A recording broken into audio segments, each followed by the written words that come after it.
exploring the borders of everything I want, everything I need.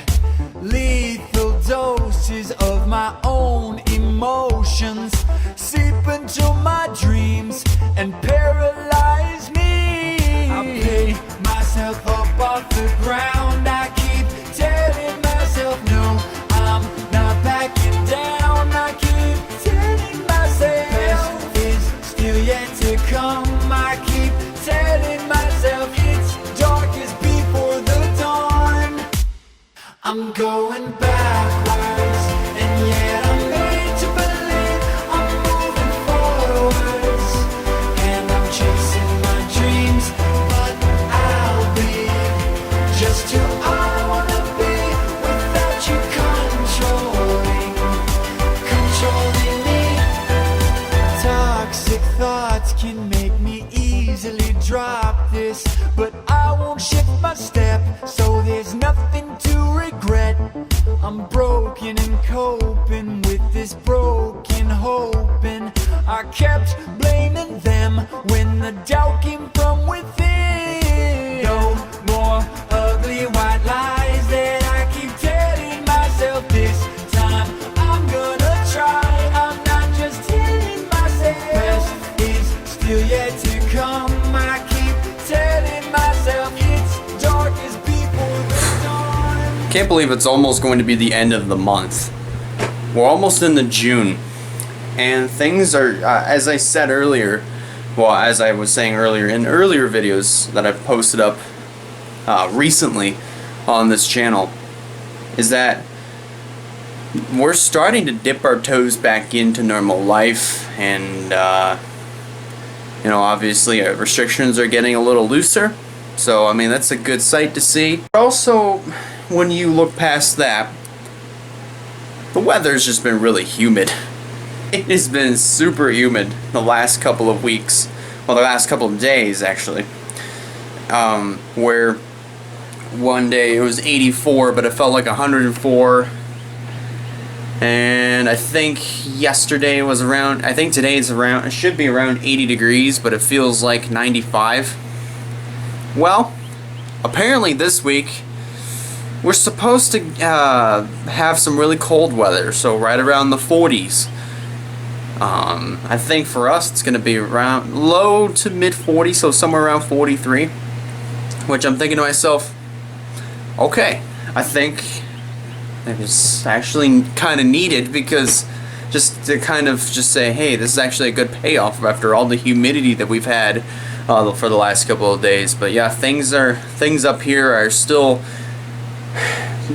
everything, all the leaves and all the grass, it's clean and green, so you know, couldn't be any greener, honestly.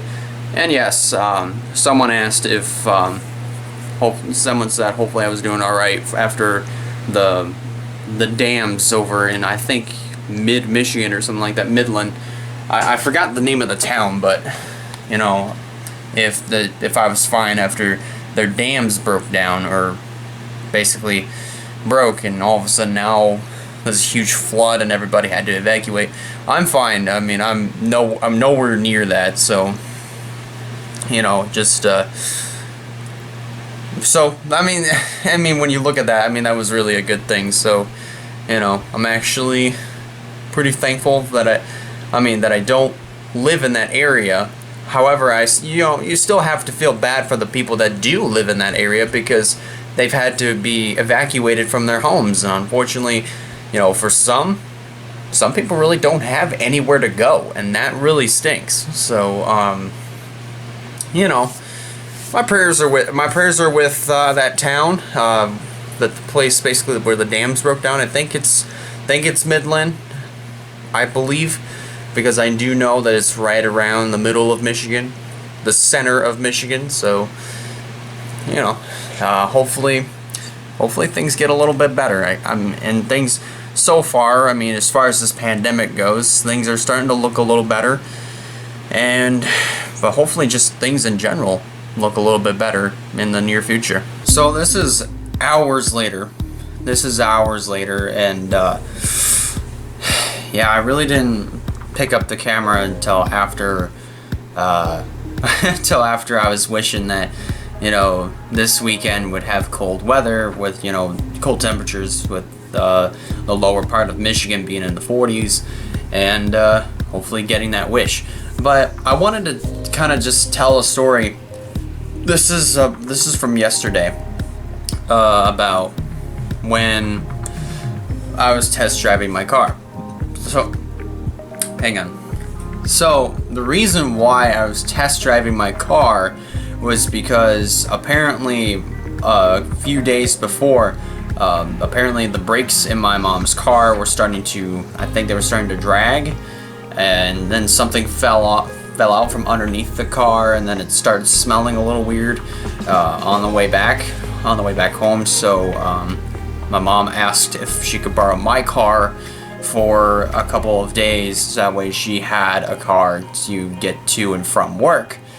Well, she took my car and brought it back afterwards, because apparently one of the gauges, the temperature gauge on my car was starting to show that the engine was starting to overheat.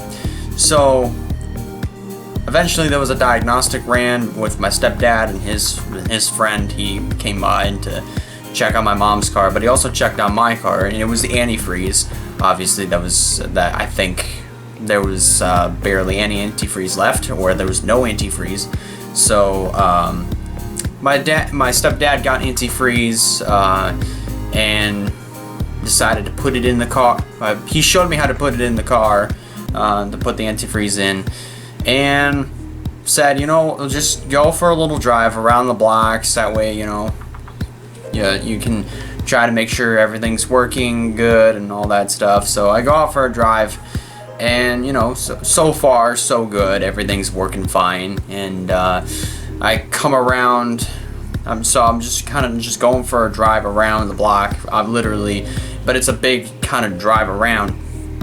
So then I decide I'm probably gonna circle back around and then come home. Obviously, I wouldn't just literally go in the middle of the road, circle right back around. But I decide, you know, one of the route that I was going to take was going to go past the church that I go to. So I decided to go, and some of my church friends were there. You know, they were cleaning up the church, the front yard, and all the garden area, and also there's all the way to the left of the church. The church is left, where, well, the building's left, basically, where there was a river, a little creek that was downhill, and that was getting trimmed up and all that stuff. And also on the inside, they were rearranging the seats in the church, so that way, you know, people could come in, sit with their families, and also try to follow the social distancing policy. So, you know, that's what they were doing, practically. But I passed by the first time around. I was gonna stop in the first time, but I was like, you know what, I'm gonna go back around, circle back around, and go in and say hi. So I did, and as I'm halfway to making the right turn to go down one of the roads that would take me back to the other road that I was on that would lead back to the church, a cop goes by. No, I did not get pulled over by the cops, so thank goodness for that. I was trying to follow the speed limit, despite the fact that my speedometer gauge is still a little screwed up. But he went by, and then as soon as I circle back around, almost there, I come down the hill, and the same cop car is right next to the mill pond, which, for those of you who don't know what the mill pond is, it's one of the, maybe if I ever drive past the church again, maybe just go for a little drive, I'll be sure to put my camera up on the passenger seat. I'll be sure to hitch it on there again, so that way you're along for the ride. And then once I get to that particular point, I will stop. I will kind cut the thing at normal speed so that way you can see where the mill pond is. I'll even point it out too. But anyways, back to the story. He stopped, the cop car stopped next to the mill pond, and there was people there. I think he was trying to talk to them and say, hey, you know, just remember, be careful, remember to follow the social distancing policy. And he left. He went about his, you know, his officer duties. And I circled back around to the church. I pulled into the parking lot. You know, I said hi and all that stuff. Came in, grabbed a slice of pizza, and then also grabbed a Pepsi. And just as I was starting to leave, it started to rain. So I get in the car and start driving. What I didn't realize though was that it was gonna rain real bad. So I get going, and I was gonna make the turn down a dirt road that would take me straight home, but I was thinking, well, it's raining really bad, so I'm probably just gonna have to take the long way.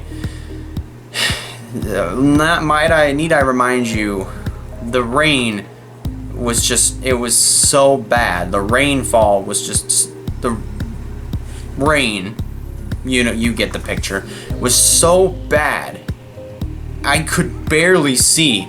I had to turn my windshield wipers all the way up, well, flip them to their highest settings, that way, you know, I could still see what was going on, and I have to drive a little bit slower.